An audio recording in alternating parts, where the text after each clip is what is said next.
تو اگر تمہارا دل ایک دفعہ پھر اللہ سے مانگنے کو کہہ رہا ہے تو ایک دعا اور صحیح، جہاں اتنا مانگا ہے وہاں ایک بار پھر سے مانگ لو۔ ممکن ہے تمہاری یہ آخری دعا ہی معجزوں کی دعا ہو۔ دعاؤں کی جانب اللہ تعالیٰ ہی تمہاری رہنمائی کرتا ہے، تو اس کے اشاروں کو سمجھو اور دعا کرو۔ مانگو اللہ سے، بار بار مانگو، کیونکہ تم نہیں جانتے کہ تمہاری کون سی دعا تمہیں قبول شدہ دعا کے قریب لے جائے۔ تم نہیں جانتے تمہاری کون سی دعا اللہ کو راضی کر لے اور فوراً تمہارا مقدر بدل جائے۔ اللہ تعالیٰ قرآن مجید میں فرماتا ہے، تم مانگو مجھ سے میں دوں گا تمہیں۔ اللہ تعالیٰ فرماتا ہے، بے شک میں ہر چیز پر قدرت رکھنے والا ہوں۔ نبی اکرم صلی اللہ علیہ وآلہ وسلم نے فرمایا، اے ماں، اگر آپ زندہ ہوتی اور میں نماز پڑھ رہا ہوتا اور آپ مجھے آواز دیتی محمد، میں آپ کے لیے نماز توڑ دیتا۔ اللہ کے معجزے تمہاری ایک دعا کے فاصلے پر ہیں۔ تمہارے دل میں مسلسل ایک ہی خیال کا آنا اللہ تعالیٰ کی طرف سے اشارے ہیں کہ معجزے ابھی تمہاری ایک دعا پر ہو سکتے ہیں، اور پھر اللہ تعالیٰ تمہیں یوں خوش کر دے جیسے تم نے کبھی کوئی غم نہ دیکھا ہو۔ ابھی تمہیں لگ رہا ہوگا جیسے کوئی بھی چیز تمہیں خوش نہیں کر پائے گی، جیسے اب کبھی بھی زندگی کی طرف دوبارہ لوٹ کر نہیں آؤ گے، مگر یہ حقیقت نہیں ہے۔ تم ایسا اس لیے سوچتے ہو کیونکہ تم ابھی تکلیف میں ہو۔ دکھ آزمائش کے ساتھ آتا ہے اور آزمائش کے ساتھ ہی واپس لوٹ جاتا ہے۔ ایسا ہرگز نہیں ہوتا کہ آزمائش کے بعد بھی تم اذیت میں مبتلا رہو۔ جیسے خوشی مسلسل نہیں رہتی، ویسے ہی اللہ تعالیٰ غم بھی مسلسل نہیں رہنے دیتا۔ تمہاری سوچ تمہارا مقدر ہے۔ تم جیسا سوچو گے اللہ تعالیٰ کو بالکل ویسا ہی پاؤ گے۔ جیسے درد آنکھ میں ہوتا ہے، منظر میں نہیں، بالکل ویسے ہی جس سکون کو تم دوسروں میں تلاش کرتے ہو وہ صرف تم میں ہے۔ جیسے توبہ قبول ہو جائے تو یاد گناہ بھی ختم ہو جاتی ہے، بالکل ویسے ہی جب اللہ کو تمہارا صبر کرنا پسند آ جاتا ہے تو وہ ہر اس یاد کو تمہارے دل سے نکال دیتا ہے جو تمہیں بے چین رکھتی ہے۔ وہ دل مطمئن کرنے پر جب آئے تو خوب اس کو جانتا ہے کہ کیسے مطمئن کرنا ہے۔ جو ماضی میں پھنسے رہتے ہیں وہ پھر حال اور مستقبل کی نعمتوں سے بھی محروم ہو جاتے ہیں۔ تم آج جس مقام پہ ہو یہ ہمیشہ وہاں نہیں رہو گے۔ وقت ہمیشہ بدلتا ہے، اور یوں بدلتا ہے کہ قسمت کو بھی پلٹ دیتا ہے۔ پہلے تمہاری نظر میں تم بے بس ہو، مگر حقیقت یہ ہے کہ اس نے ہر فیصلے تمہارے ہاتھ میں دے رکھا ہے کہ چاہو تو مجھ سے خفا رہ کر سب گنوا دو، اور چاہو تو مجھ کو منا کر وہ بھی پا لو جو کوئی پا نہیں سکا۔ اللہ تعالیٰ تمہیں تمہارے خوف سے آزماتا ہے۔ وہ ہر اس چیز سے تمہاری آزمائش کرتا ہے جسے تم کھونے سے ڈرتے ہو۔ تمہارے یقین کا امتحان ہمیشہ تمہارے ڈر سے شروع ہوتا ہے۔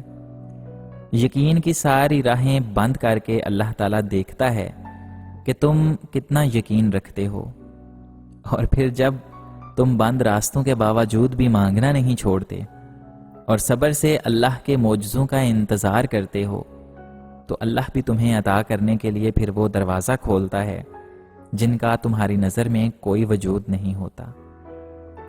تو پھر اللہ تمہارا صلہ بھیجتا ہے اس سے بہتر شکل میں جسے تم نے کھو دیا تھا۔ تو بس پھر دعا کرتے رہو، تمہاری کون سی دعا تمہیں کن کی منزل تک لے جائے اللہ تعالیٰ نے یا اس کو چن رکھا ہو، تم کبھی نہیں جان سکتے۔ اور جو جلد بازی نہیں کرتے، اللہ تعالیٰ نے ان سے وعدہ کر رکھا ہے کہ صبر کرنے والوں کو ان کا اجر بے حساب دیا جائے گا۔ تم اس کی آزمائشوں پر پورا اترو، وہ تمہارے وعدوں پر پورا اترے گا۔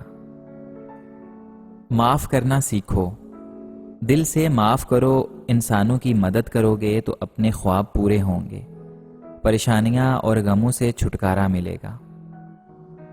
گناہ ہو جائے تو فوراً استغفار کرو، اللہ تعالیٰ معاف کر دیتا ہے۔ جو استغفار کو کثرت سے کرتے ہیں وہ اللہ کے سامنے سرخرو ہوتے ہیں۔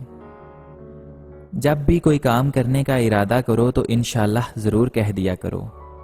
مطلب یہ ہے کہ اگر میرے اللہ نے چاہا، اس کے حکم کے بغیر پتا بھی نہیں ہل سکتا، اس لیے اللہ نے چاہا تو کام ضرور ہوگا۔ مشکلات کو برداشت کرنا، لوگوں کے لیے آسانی ڈھونڈنا، مطلب اپنے لیے آسانی ڈھونڈنا ہے۔ ہر انسان کی خصوصیات ہیں، ایسے ہی جو جتنا سنورتا جائے گا وہ اتنا ہی پختہ ہوتا جائے گا، اسے کوئی گرا نہیں سکے گا۔ شاہ بکتے ہیں، فقیر بکتے ہیں، یہاں صغیر اور کبیر بکتے ہیں، کچھ سرے عام کچھ پسے دیوار بکتے ہیں، اس ملک میں ضمیر بکتے ہیں، یہاں تہذیب بکتی ہے، یہاں فرمان بکتے ہیں، ذرا تم دام تو بدلو، یہاں ایمان بکتے ہیں۔ بابا جی فرماتے ہیں مرد کا ساتھی بننا عورت کی تقدیر میں پہلے ہی لکھا جا چکا ہے، تفریح بننا عورت خود منتخب کرتی ہے۔ مایوس ہونا چھوڑ دیجئے، کیونکہ جو دروازے زمین والوں کی سازشوں سے بند ہوتے ہیں ان سے بھی بڑے دروازے اللہ پاک کے فضل سے کھل جاتے ہیں۔ اس دنیا میں سکون سے جینے کی ایک ہی تدبیر ہے کہ ہر انسان کے پاس ایک وسیع اور عریض قبرستان ہو جہاں وہ لوگوں کی غلطیوں اور خامیوں کو دفنا آیا کرے۔ کوئی انسان روزی اپنی لیاقت اور طاقت سے نہیں حاصل کرتا، اللہ تعالیٰ سب کا رازق ہے۔ اور جب تمہیں یقین نہ ہو تب زیادہ یقین سے مانگنا، کیونکہ یہ معجزے تمہارے اللہ کی شان ہیں۔ جب تم اللہ تعالیٰ پر پختہ یقین کر لیتے ہو تب وہ رب تمہیں معجزوں تک لے جاتا ہے۔ جب تم اس کے ذکر میں سکون تلاش کر لیتے ہو تب وہ رب زندگیوں سے بے سکونی کو نکال دیتا ہے۔